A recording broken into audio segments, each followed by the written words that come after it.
Prerna. Hi, Reena ma'am. Prerna, would you want to tell something about yourself कि आप कौन हो पेरेंट्स को? So I'm a mom of 10-year-old who teaches me every day, and he's on spectrum.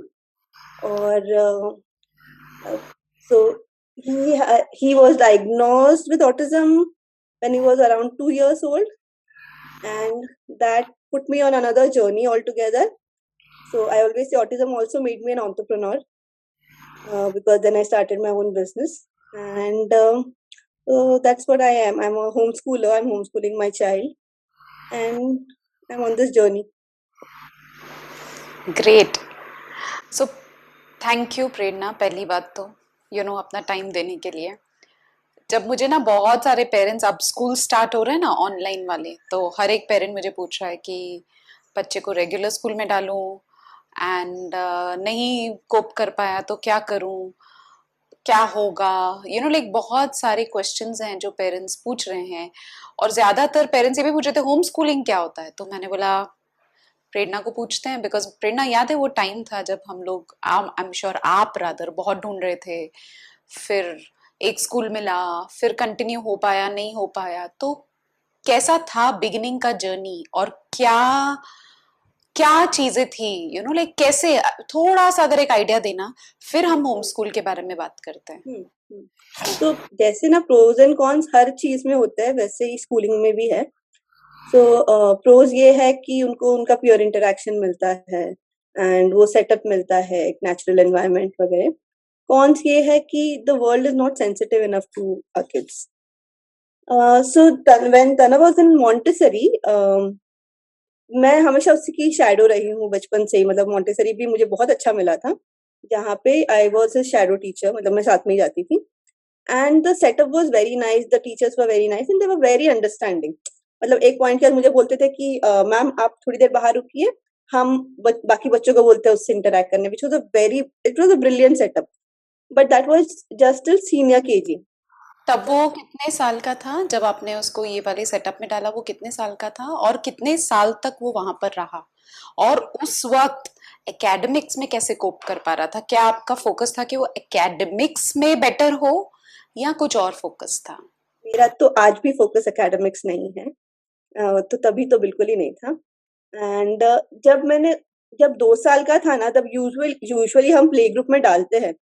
तो उसका play group और diagnosis एक साथ हुआ था, जब हमको आइडिया नहीं था ऑटिज्म के बारे में ज्यादा। उस वक्त जो प्ले ग्रुप में डाला था वो बहुत ही नॉइजी, क्योंकि छोटे बच्चे थे सारे। It was very noisy. Auditory, Tanav has been, उसको ऑडिटरी इश्यूज होते थे, मतलब ज्यादा नॉइज वगैरह and कान बंद, और रोता था बहुत। एंड देन ऑटिज्म, फिर हम आपके पास आए एंड देन वी अंडरस्टूड कि what are these sensory issues. And वहां से मैंने उसको पुल आउट कर लिया था जब 2 साल में डाला था। 2.25 साल में I pulled him out of the school system कि ये बहुत ज्यादा ओवरवेलमिंग हो रहा है उसके लिए, he is not ready for it. Let's not put him somewhere कि जहाँ पे उसको एकदम फियर आ जाए। तो उसके बाद तो या तभी ऐसा नहीं लगा कि ओ गॉड स्कूल से निकाल दिया तो क्या होगा, फ्यूचर में क्या होगा, फिर कोई स्कूल लेगा नहीं लेगा, ये थॉट्स तो आई एम श्योर सबको आते हैं ना, तो ये आए थे? और अगर आए तो क्या किया उन थॉट्स का?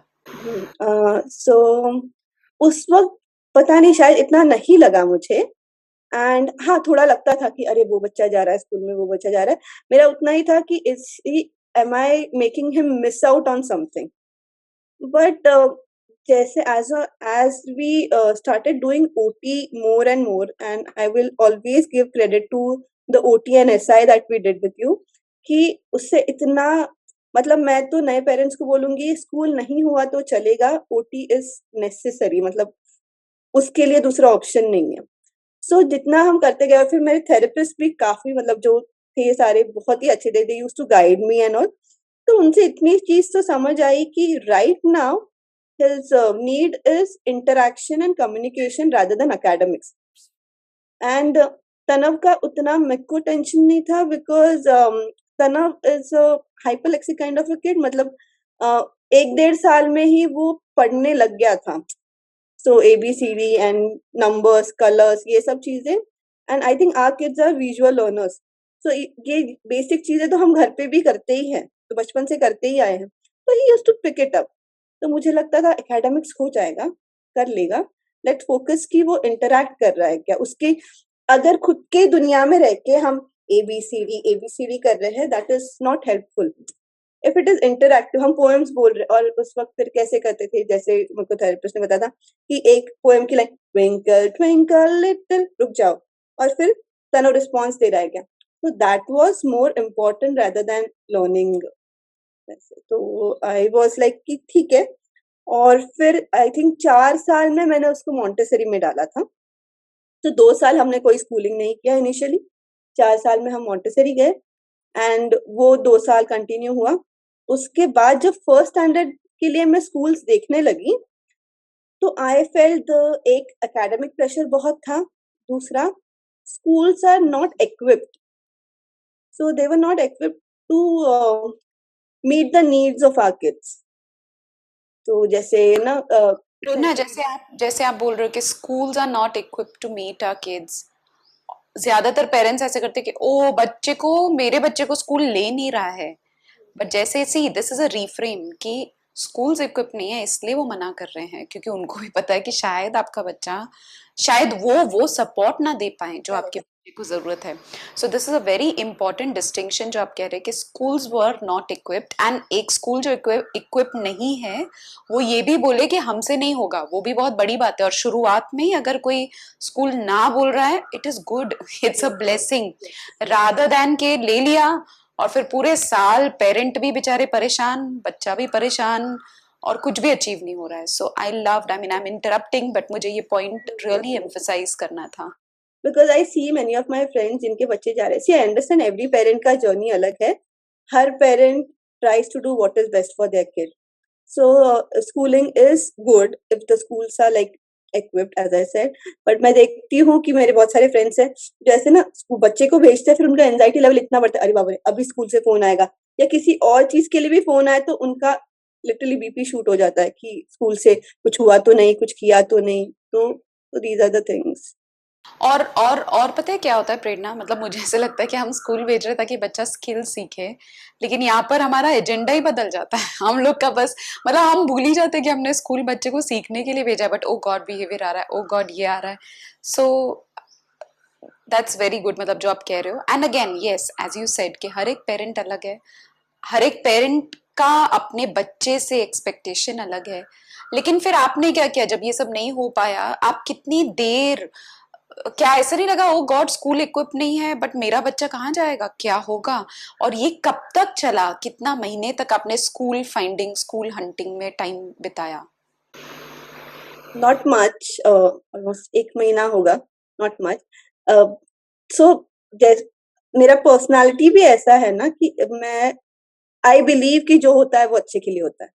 सो अभी जो भी और पाथ मिल ही जाता है जैसे भी हो. सो जब ये मैंने मेरे फिर तभी फ्रेंड से डिस्कस किया, रेचल से, एंड तभी her kid is 1 year younger to my kid, but level wise almost same, और हम लोग साथ में ओटी के लिए वगैरह जाते थे. तो then we discuss and we said कि let's start home schooling our kids together. So बच्चों को सिखाना ही है ना, तो साथ में सिखाते हैं. और जो इंटरैक्टिवनेस जो हमको कमी लग रही है कि अकेले घर पे बैठ के कैसे करेंगे, हम साथ में कर लेंगे. So she was my motivation कि हम साथ में आगे कर लें. और दूसरा, स्कूल से जब बात की कि हम कोशिश करते हैं जैसे ना स्कूल को सेंसिटाइज करने की, या फिर हम स्कूल में वर्कशॉप लेते हैं, तो वहां से पहले ही ना आ जाता था कि क्योंकि वहां के जो काउंसलर्स होते थे उनको लगता था उनका पोजीशन जेपरेडी में आएगा अगर हम भी कम इनटू दिस. सो तो वहां से पहले आता था कि नहीं we are all okay and ऐसे. सो एक रिसेप्टिवनेस नहीं आया मुझे शायद. आई एम नॉट सेइंग सारे ही स्कूल्स वैसे होंगे, बट एटलीस्ट जितना इंटरेक्ट किया.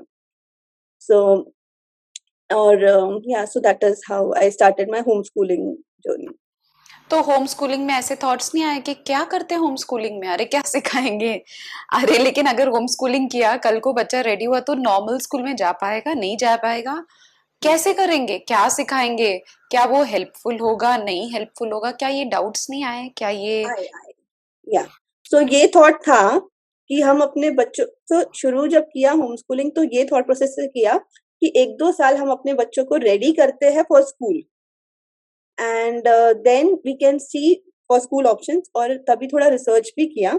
अगर स्कूल ऑप्शन नहीं ही मिला तो NIOS एक बहुत ही ब्यूटीफुल ऑप्शन है जो अपने इंडिया में है. So which can be done like from anywhere, from any corner of India, and it is a very good option. So एक वो था कि चलो ये है एक option. So that was a relaxation point. And जैसे आप बोल रहे कि क्या करेंगे, हाँ तो वही, हाँ, क्या तो करेंगे? फिर बहुत छोटे बच्चों के चीजों में ना ज्यादा सोचने की जरूरत नहीं पड़ती है, like at the age of 4 5 even 6. So अगर तनव तब तक CBC वर्ड्स पढ़ रहा था, तो मेरा फिर फोकस था कि वो वन स्टेटमेंट पढ़े, और अगर स्टेटमेंट पढ़ रहा है तो वो कॉम्प्रिहेंड करे. So it has always been one step at a time. अगर मैथ्स में हम काउंटिंग कर रहे हैं तो next step will be addition करें. सो कोई करिकुलम नहीं, but one step at a time. So तो ये करने में हस्बैंड ने आपके सपोर्ट किया? बिकॉज वो भी उतना ही डर रहे होंगे कि क्या ये एज अ पेरेंट होता है ना, रिस्पॉन्सिबिलिटी अपने बच्चे के लिए, कहीं हम लोग ये गलत डिसीजन तो नहीं ले रहे हैं, क्या ऐसा तो नहीं होगा कि फ्यूचर में जाके पछताएंगे? अगर ऐसे थॉट्स आए तो उनको कैसे हैंडल किया? Fortunately I have a very supportive husband, but family को थोड़ा सा ऐसे लग रहा था कि अरे स्कूल से निकाल रहे हैं, फिर आगे क्या होगा, स्पेशल स्कूल में डालना है, क्या क्या करना है. But we need to sit down with them, not just husband but with the family, because बाद में क्या होता है ना, फैमिली से प्रेशर आने लग जाता. तो we sat down with everybody, mom dad, and उनको भी समझाया कि हम ये क्यों कर रहे हैं. और so you need to be very clear कि होम स्कूलिंग अगर करना है तो हमको क्यों करना है, अगर स्कूल में नहीं भेजना है तो क्यों नहीं लेकिन लेकिन ये क्लैरिटी आएगी कैसे? कंफ्यूजन तो कितना होता है ना शुरुआत में, भेजना होता है. वो क्लैरिटी कहाँ से आएगी? How did you find that clarity in yourself? End of course आपको रेचल मिले, आप लोगों ने मिलके किया, लेकिन कैसे वो हाँ. स्टेप कैसे लिया? Yeah, I remember I going to one of this workshop in a school, और वो वर्कशॉप कंडक्ट करने वाले जो पेरेंट्स थे वो होम स्कूलर्स थे. So that school was also very good to allow a homeschooler to do a workshop in their school. तो वो जो सारे पेरेंट्स थे ना Reena ma'am, those were not special parents, मतलब स्पेशल नीड्स बच्चों के पेरेंट्स नहीं थे. The kids were neurotypical kids, very high functional and very good at what they're doing, but the parents felt that the system is not good enough. So I attended that workshop which gave a clarity कि जहाँ पे parents और वो बच्चे भी बोल रहे थे कि how homeschooling has helped them. So I think that helped me to take a firm stand कि not just special needs but there are many kids all over who are doing homeschool. In fact वो जो 8-10 लोगों का panel था उसमें सिर्फ एक special need parent था, बाकी सारे ही 9 न्यूरोटिपिकल पेरेंट्स थे. देवर डॉक्टर्स, देवर लॉयर्स, और उनके बच्चों को उनको रेगुलर सिस्टम में नहीं डालना था. बट फिर अब अगर क्वेश्चन ज्यादातर लोग पूछेंगे, होम स्कूलिंग कर लिया 2-3 साल, उसके बाद अगर मुझे वापस एक रेगुलर स्कूल में डालना है तो स्कूल लेगा क्या? वो बोलेगा अरे बच्चे को तो कुछ आता ही नहीं है, फिर इट या इज वो डिफिकल्ट. सर्टिफिकेट नहीं है? हाँ, इट इज डिफिकल्ट आज के डेट पे अपने सिस्टम में ऐसा स्कूल मिलना. I am not saying it is impossible. There are few schools who are very open कि यहाँ पे ले लेते हैं वो बच्चों को, दे टेक एग्जामिनेशन और फिर लेते हैं, बट बहुत ही मतलब बहुत ही गिने चुने हैं. तो not all schools are open to it. So या सो जब अगर आपको होम स्कूलिंग का फैसला लेना है तो उसके पहले ये सारी चीजें आपको अपने माइंड में ही बहुत क्लियर रखनी चाहिए, बिकॉज दो ये तो जैसे हर चीज के प्रोज एंड कॉन्स है, वैसे इसके भी वही प्रोज एंड कॉन्स है कि ना you need to, you will be different from the system. तो एक बार ले लिया होम स्कूलिंग का डिसीजन, तो आगे 10th में क्या होगा? NIOS अगर करके 10th किया तो आगे फ्यूचर में बच्चे का क्या फ्यूचर होगा? ये क्वेश्चन अगर आए तो क्या करे? ये बहुत पेरेंट्स पूछते हैं, but NIOS is as good as SSC, CBSE और ICSE. The certificate is considered at an equal level. So अगर आगे बच्चे को कॉलेज करना है, if the child has that capacity, then वो 10th का जो बोर्ड सर्टिफिकेट है it is equivalent. And in NIOS, you can give third, fifth, eighth, and 10th, or directly 10th. So you have different options. And also at your own pace, ये भी Your ऐसा own अपने pace, pace yes. पे भी तो है. NIOS में 10th में आप कोई 5 सब्जेक्ट सिलेक्ट कर सकते हैं, एक लैंग्वेज और बाकी 4 जो बच्चे के लाइकिंग के अराउंड है, एंड एक टाइम पे आप 1-1 या 2-2 एग्जाम देके आप क्लियर कर सकते हैं। तो it's a very good system. तो अभी कितने साल हो गए इसको, तनव को आप होम स्कूल करा रहे हो? क्या एक्सपीरियंस है? कभी ऐसे फील हुआ काश मैंने ये डिसीजन नहीं लिया होता, या हर दिन वो डिसीजन और ज्यादा रीइंफोर्स हो रहा है कि अच्छा किया मैंने ये जो किया? रीइंफोर्स तो हो रहा है, एंड काश तो कभी नहीं आया, because so I have seen तनाव। तो मेरा फोकस ही वो रहा है ना कि communication and interaction, and I am not saying कि फिर एकेडमिक्स में कुछ करना नहीं है, छोड़ देना है, क्योंकि बेसिक तो आना ही है। सो माय मैं शायद चल रही हूँ अनस्कूलिंग की तरफ भी, आई डोंट नो। सो मेरा ऐसा है कि बेसिक तो आना है, कि एडिशंस तो आने हैं, कि अगर दुकान में जा रहे हैं एंड 100 रुपीज का कोई चीज ले रहे हैं और उसको 200 दिए, तो हमें पता होना चाहिए कि 100 वापस लेने हैं। तो addition, subtraction, greater than, less than, ये सारे जो बेसिक कॉन्सेप्ट है, ये तो आने फंक्शनल जरूरी है। फंक्शनल एकेडमिक्स तो बहुत ही जरूरी है। करेक्ट। वो तो भले बहुत। ट्रिग्नोमेट्री ना आए कोई बात नहीं है, I am okay. So but ये आना जरूरी है। सो let's C, and I am अभी फिर हर बच्चे का लाइकिंग और इंटरेस्ट अलग होता है, तो I just have to understand अभी तनव का इंटरेस्ट किस में है, जो मुझे धीरे धीरे समझ आ रहा है। तो आई थिंक मैं आगे जाके उसको शायद उसमें वोकेशनल करा लूं या कोई प्राइवेट कोर्स करा दूं, जिसमें वो फिर उसी चीज में आगे चला जाए। So that would be unschooling. Though I do, so unschooling is where I won't give any exam, कोई सर्टिफिकेशन नहीं, कुछ नहीं। उसका जिसमें इंटरेस्ट है उस फील्ड में उसको कोई कोर्स करा के आगे इतना इक्विप कर लूं कि वो उसमें से खुद इंडिपेंडेंट बन के अर्निंग कर सके। और अगर पेरेंट्स बोले कि अगर ऐसे कर दिया तो फ्यूचर क्या होगा, कुछ नहीं कर पाया तो, ये डाउट्स आते हैं ज्यादातर, तो क्या करने का वैसे डाउट्स का? है थोड़ा ये सब scary, but then you have to believe in your child and yourself. That is the only thing that I can say right now, कि just believe that and trust that path, कि है अपना ये जर्नी तो किसी तो वजह से होगा। एंड सो मैं बहुत आगे का नहीं सोचती, one step at a time. या तो मैं वन डे जैसे एट बोल अ रही हूँ ना, I am not even time. Thinking कि अभी 10 देंगे या अनस्कूलिंग करेंगे, मुझे नहीं पता। Let's see how it goes. जैसे होगा, जो जहां रास्ता जाएगा वहां पर निकल या पड़ो। आप जब होम स्कूल करा रहे हो तो कितने बच्चे होते हैं आपके होम स्कूलिंग में? और अगर आप ही हमेशा तनव को सिखाओगे तो तनव दूसरों के साथ सीखना कैसे शुरू करेगा? ये ये चीज को कैसे मैनेज और हैंडल कर रहे हो? तो अभी एज आई सेड, रेचल और मैंने साथ में किया था। Then few other moms joined us. जैसे हम अभी अराउंड 8 मम्स है जो साथ में करते हैं। एंड सो अभी पैंडेमिक की वजह से बहुत दिक्कत है कि सब ऑनलाइन हो गया है। दूसरा उसमें प्रो ये है कि लॉन्ग डिस्टेंस के लोग कनेक्ट कर पाए हैं, जो यहाँ पे मुंबई में नहीं है वैसे। बट जब ये थोड़ा भी वापस जा रहा है pandemic, then we again thinking कि लेट्स मीट अप। क्योंकि हम लोग कैसे करते थे, साथ में बैठते थे, ग्रुप में आते थे और साथ में एक्टिविटीज करते थे, कॉन्सेप्ट लर्निंग करते थे। And there we used to switch kids. So किसी और मम ने मेरे बच्चे को ले लिया, मैंने किसी और बच्चे को ले लिया, and we used to do that. ये एक होता था। और फिर हम ग्रुप में भी करते थे कि एक स्टोरी टेलिंग सेशन कर लिया, जो ग्रुप में एक जन बता रहा, बाकी सब सुन रहे हैं। So it was so hand holding. I have got a great support group here, and ना तो वो हैंड होल्डिंग से काफी आसानी हुआ। जो इवन एंड आई फील, जो जिनको लगता है कि हम हमारे यहाँ तो ऐसे कोई है नहीं, तो हम अकेले कैसे करेंगे, talk to a therapist, talk to people and you will find people. हमेशा ऐसे होगा ही नहीं। एंड अभी तो ऑटिज्म फॉर्चुनेटली अनफॉर्चुनेटली ऐसे बढ़ रहा है कि there will be people around you. So या वो आई थिंक इट्स आर, कहीं ना कहीं जैसे आप बोल रहे हो ना, you have to trust in yourself, you have to trust the path, you have to believe in yourself, you have to believe in your child.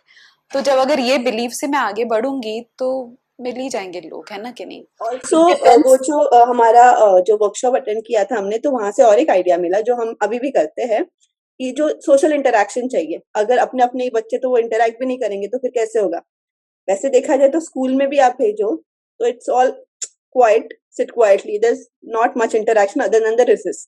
And recess में इतना ऑडिटरी वो होता है ना कि बच्चे वैसे भी इंटरेक्ट नहीं करते।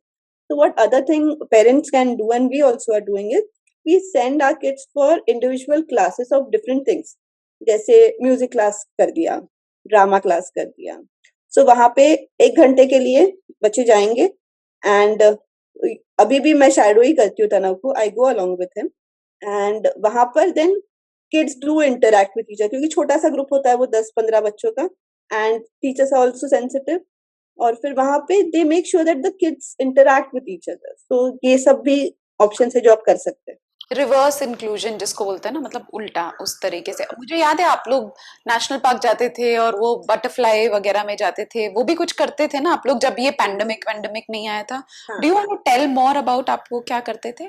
सो हम आउटिंग्स प्लान करते हैं, and it is open for all because it's an outing, right? वहां पे कुछ वो नहीं है। So there are all kids coming, not just special kids. तो जो मेरे फ्रेंड्स के दूसरे बच्चे हैं वो भी आते हैं, and ऐसे वाया वाया समझा। तो साथ में जब आते हैं they interact, and we plan games such कि अपने बच्चे वो कोप अप कर पाए। तो उससे क्या होता है, and it's a win win situation, because the neurotypical kids also should understand कि how to go about it, क्योंकि आगे जाके इन दोनों को ही एक वर्ल्ड में रहना है। सो एम्पथी, हमारे बच्चे एम्पथी सिखाने ही आए हैं, so they teach empathy to all kids. So it's, and I see the kids of my friends who come now, I see how they interact. They जहाँ पे उनको नहीं होता दे लास्ट कि अच्छा माऊ फिर अभी आगे कैसे बोलने का, फिर तनव को और कैसे करने का, and they put an effort, and kids are so natural in all this, फटाक से वो लोग पिकअप कर लेते हैं। एंड आई फील प्रेरणा आपने वैसा एक वर्ल्ड बना लिया है। You know the fact is वो बोलते हैं ना, डर के आगे जीत है। हम सब डर के, जब वो डरे रहते हैं, ऑफ कोर्स हम सब डर जाते हैं, you know, new. And it is okay to get scared, absolutely okay to get scared. लेकिन जब उसके आगे निकलते हैं तो हम वो सब माहौल बना लेते हैं, वो सब सिचुएशंस, बिकॉज आपने शुरू से you tried your best and you always been like one day at a time, one step at a time, and it's fantastic. I think वो चंकिंग बोलते हैं ना, द पावर ऑफ नाउ, कि अब मैं क्या कर सकती हूँ वो सोचूंगी। फ्यूचर का टेम्पररी प्लान करके रखा, लेकिन अब इस वक्त मैं क्या कर सकती हूँ। So great. एनीथिंग जो आपको लग रहा है मैंने नहीं पूछा होम स्कूलिंग के बारे में, जो आप शेयर करना चाहते हो? तो आई फील, मतलब मुझे ऐसे बोलना है पेरेंट्स को, don't keep it as a last resort. Home schooling is not something, हाय मेरा बच्चा दुनिया में कुछ नहीं कर पा रहा तो हम होम स्कूलिंग कर रहे हैं, कोई बेचारे वो वाले मूड में मत जाना। Home schooling is a beautiful journey, it is tough because the onus is on you, but वैसे भी अगर स्कूल भेजेंगे तो भी पढ़ाना तो अपने घर पे ही है ना। तो हम क्यों भेज रहे हैं बच्चे को एक्चुअली अदरवाइज भी घर पे ही पढ़ाना है। तो So I'm not saying school is a bad thing. It वो है, वो अच्छी चीज है। इनफैक्ट कुछ मैं जैसे बोल रही हूँ ना, कुछ स्कूल है जो काफी अच्छे हैं। इनफैक्ट एक मैं स्कूल तो मेंशन भी करना चाहूंगी, Reena ma'am, friend of mine has started it. so she has started it for lower economic strata kids, और उसने म्युनिसिपालिटी स्कूल में ही 4 क्लासरूम ले लिए हैं, और वहां पे सब लोअर इनकम के बच्चे आते हैं। And she is doing it English medium, क्योंकि म्युनिसिपालिटी स्कूल्स सब वर्नाकुलर मीडियम्स में होते हैं। She is doing such a beautiful job. She sensitized her kids, and I spoke to her अभी पोस्ट पैंडेमिक के पहले 1-2 दिन ही गए हम वहां पे, एंड वहां पे मुझे तनव को वो देना था कि मैंने उसको बोला था कि because it's far away from my place, I told her I will come twice a week just for that setup. So even for that setup, she was so open, and we did a workshop for his classmates कि अब नया friend आ रहा है हमारे साथ, उसके ये behaviours रहेंगे, वो ऐसे ऐसे वर्बली स्टिमिंग करेगा तो वो क्यों करेगा, फिर तुम कैसे करते हो, and how will creating the world, you're designing the world that we want for our kids, है ना कि नहीं? Amazing, Prerna, I'm so proud of you. I mean, I no seriously, because देखो ना, जैसे at the end of it आप चले जाओगे, मैं चली जाऊंगी, हमारे बच्चों को आपस में उनके साथ रहना है। सो वो सेंसिटाइजेशन जो आप अभी कर रहे हो, बोलते ना बी अभी बो रहे हो, जब तक तनव बड़ा होगा तब तक वो he will get the shade of that tree, है ना? I am sure. सॉरी मैंने इंटरप्ट किया, गो अहेड आप। इट्स ब्यूटीफुल, मुझे ये कॉन्सेप्ट बहुत सही लगा। also what Rachel and I we are planning, तो ये बहुत लंबा विजन है, डोंट नो कैसे, but we are planning to build a community जहाँ पे जहाँ पे अपने बच्चे सीख भी रहे हैं एंड आगे जाके वो सिखाएंगे भी। So we are trying to like build on it, so let's see how that goes. I am sure सारे आइडियाज जो अजीब होते हैं, डिफरेंट होते हैं, शुरू में क्रिटिसाइज होते हैं, बट वही आइडियाज बाद में कम्युनिटी को बदल देते हैं। No seriously, I mean you never know what you will create, and you never know कि तनाव के वजह से आप इस दुनिया में क्या कंट्रीब्यूशन डिफरेंटली करने वाले हो, यू नो? मेरा जर्नी पूरा तनव के वजह से ही चेंज हुआ एंड मीनिंगफुल हुआ है Reena. So I'm grateful he has come to teach me stuff. Yes, and I'm learning every day with him. Thank you Prerna. Any small message जो आपने, एक ऐसे शॉर्ट मैसेज जो आपको देना है किसी पेरेंट को जो सोच रहे, ओ गॉड बच्चा स्कूल में नहीं बैठ रहा है, कंप्लेन आ रहा है, कर पाएगा नहीं कर पाएगा, any small little message? Uh, so schools बहुत आई फील बहुत फैड है. मतलब ऐसे कोई जरूरी नहीं. अच्छा, मैं I don't know, small I think ये खत्म करना था पर मैं बोल रही हूँ कि मेरा एमएससी इन केमिस्ट्री है. ओके, फिर मैंने बैंकिंग में जॉब किया एंड आज की घड़ी में मेरे सारे सर्टिफिकेट्स गुम गए हैं. मेरा बर्थ सर्टिफिकेट भी गुम गया है. मेरे पास एक भी सर्टिफिकेट नहीं है, but I am still surviving and living very happily. So I think certificates don't matter in the end. Schools हमको क्यों भेजना है सर्टिफिकेशन के लिए? तो यू डिसाइड कि स्कूल जाना है तो क्यों जाना है. Is it the peer pressure, is it the certification, is it the interaction, and वो सब सच में मिल रहा है क्या वहां पर? Is it worth it? So let your child guide you. I've always let Pranav guide me. पसंद आ रहा है वो चीज करने दो, they'll just bloom. Thank you Prerna, thank you so much. Thank you, Rihanna.